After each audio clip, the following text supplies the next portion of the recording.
नमस्कार दोस्तों, मैं अंकुर उपाध्याय स्वागत करता हूं आप सभी का आपके अपने YouTube channel share market analysis में। दोस्तों, रिटेल इन्वेस्टर्स डर कर बेचें ना बेचें, एफआईआईज अपना पूरी तरीके से मन बना चुके हैं कि वो तो बेचेंगे। और मैंने एक डेटा वीकेंड पे डिस्कस किया था जहां मैंने आपको बताया मोर देन 2 लाख करोड़ की सेलिंग हो चुकी है इस कैलेंडर ईयर में, जिसमें से ऑलमोस्ट 85,000 करोड़ की सेलिंग केवल अक्टूबर मंथ में आई है। ये कोविड के सामने, कोविड में जब बाजार क्रैश हुआ था तो 1 लाख करोड़ की सेलिंग हुई थी दोस्तों।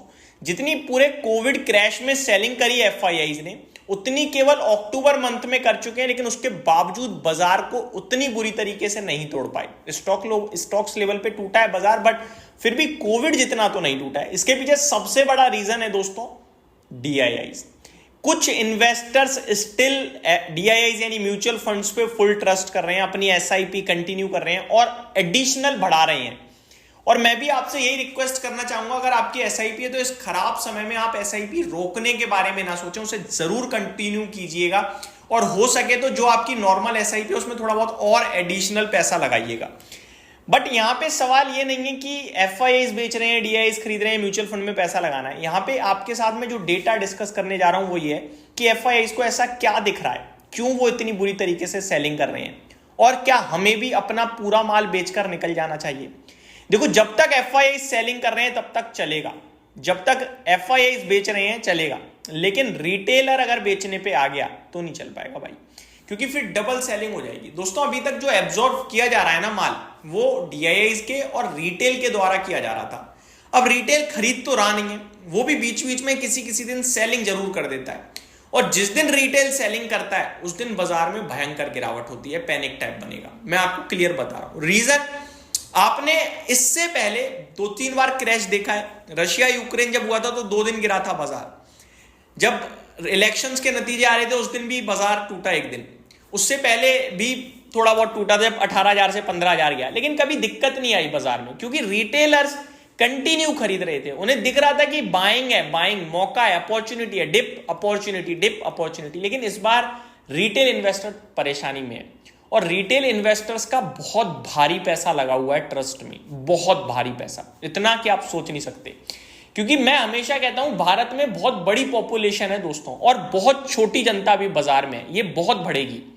एक जमाने में हमारे पास केवल 2-2.5 करोड़ डीमेट अकाउंट होते थे, आज 18 करोड़ डीमेट अकाउंट हैं। करीब 4.5 करोड़ डीमेट अकाउंट तो एक्टिव अकाउंट्स हैं जो डेली बेसिस पे काम कर रहे हैं। सोचो आप, म्यूचुअल फंड्स की एसआईपी जो मंथली बेसिस पे 7,000, 8,000, 10,000 करोड़ की हुआ करती थी, आज 24,000 करोड़ की। यानी कि एफआईआईज 24,000 करोड़ बेच रहे हैं तो डीआईआईज तो वैसे ही खरीदने को बैठे हैं, प्लस 1-8 लाख करोड़ के रिजर्व्स में पड़े हैं डीआईआईज।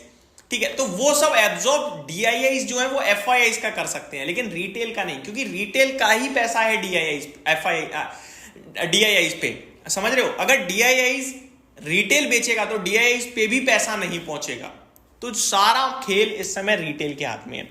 तो ये आपको क्लियर कट बताना चाहूंगा। जब आपको लगे कि भाई सब बेचकर भाग जाना चाहिए और बेचने पे बाजार मजबूर कर रहा है, तब समझिएगा कि आप जैसे ही भाई बंधु बहुत सारे हैं बाजार में जो मार्केट में डर रहे हैं, गिरा रहे हैं और गिरावट और बढ़ा सकते हैं।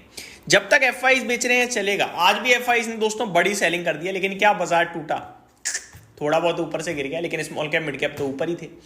ये दर्शा रहा है कल एफआईआईज ने उतनी बड़ी सेलिंग नहीं करी, लेकिन फिर भी बाजार टूटा बड़ी बुरी तरीके से। क्यों? क्योंकि कल ऐसा माना जा रहा है रिटेल और एचएनआईज ने बेचा है। रीजन वही है भैया कि स्मॉल कैप और लार्ज कैप, मिड कैप आपके बड़े टूटे थे और वहीं पे रिटेल का पैसा लगा हुआ है। आज का डेटा सुन लीजिए दोस्तों, 5,684 करोड़ की सेलिंग एफआईआईज ने करी है। अगर आपको डर लग रहा है तो फिर सहारा डीआईआईज का भी है भैया, 6,040 करोड़ की डीआईआईज ने बाइंग करी है। तो आप थोड़ा डीआईआईज पे फोकस करो, यही कहना चाहूंगा। बाकी इस समय रिटेल खरीदने के मूड में बिल्कुल भी नहीं है, अपना पैसा वापस चाहता है और बाजार छोड़ के भी जाना चाहता है बहुत सारा। तो मेरे को लगता है ये पैनिक सिचुएशन तो है। नीचे के लेवल्स आपके लिए नेगेटिव है इस समय, माहौल नेगेटिव है आपके लिए, टेक्निकल लेवल्स नेगेटिव है इस समय, एफआईआईज, ये 3 बड़ी नेगेटिव चीजें।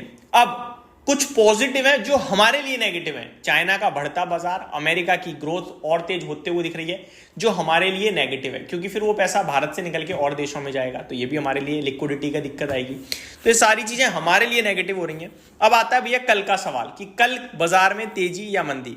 दोस्तों तेजी मंदी का सवाल ही नहीं होता, मैंने कल भी बोला था, आज ही बोल रहा हूं। आपके लिए ऊपर का घर बंद है, आप buy on sell on rise हो, सिंपल। आपके लिए नीचे में 24,200 भी आ सकता है, 24,000 भी आ सकता है, 23,900 भी आ सकता है। 23,800 बड़ा सपोर्ट है, वो ब्रेक नहीं होना चाहिए, और वो ब्रेक हुआ तो एडिशनल आप जाओगे 500 पॉइंट। ठीक है जी। ऊपर में 24,880 बड़ा इंपॉर्टेंट रेजिस्टेंस बन चुका है, जो कल का हाई है। जब तक वो नहीं निकालोगे, ऊपर पैक हो आप, नीचे के घर खुले हुए हैं, बीच बीच में उछाल आएंगे, बट वो उछाल सेलिंग के लिए यूज होंगे। आज भी थोड़ा बहुत ऊपर आया मार्केट, वहीं एफआईज ने बेच दिया, तो वो उछाल सेलिंग के लिए यूज हो रहे हैं। अब सवाल उठता है कि कल के लिए डिस्कस करें तो क्या 24,500, बहुत छोटा लेवल दे रहा हूं, 24,500 के जब तक ऊपर रहोगे आप दिन के दौरान ठीक ठाक लगेगा। 24,600 650 आता हुआ दिख सकता है, लेकिन 24,500 नहीं तोड़ा तो 24,300 350 और 200 की तरफ भी आप बढ़ सकते हो, क्योंकि 24,500 पे बड़ा पुट राइटर बैठा हुआ था जो फंस गया है इस समय। अब आता हूं स्टॉक लेवल पे। तो रिजल्ट सीजन चल रहा है, बहुत सारे स्टॉक्स हैं जो रिजल्ट्स के दम पर रिएक्ट करेंगे। एक एक करके नाम बताता हूं, रिजल्ट तो नहीं डिस्कस कर पाऊंगा, वीडियो बहुत स्ट्रेच हो जाएगी।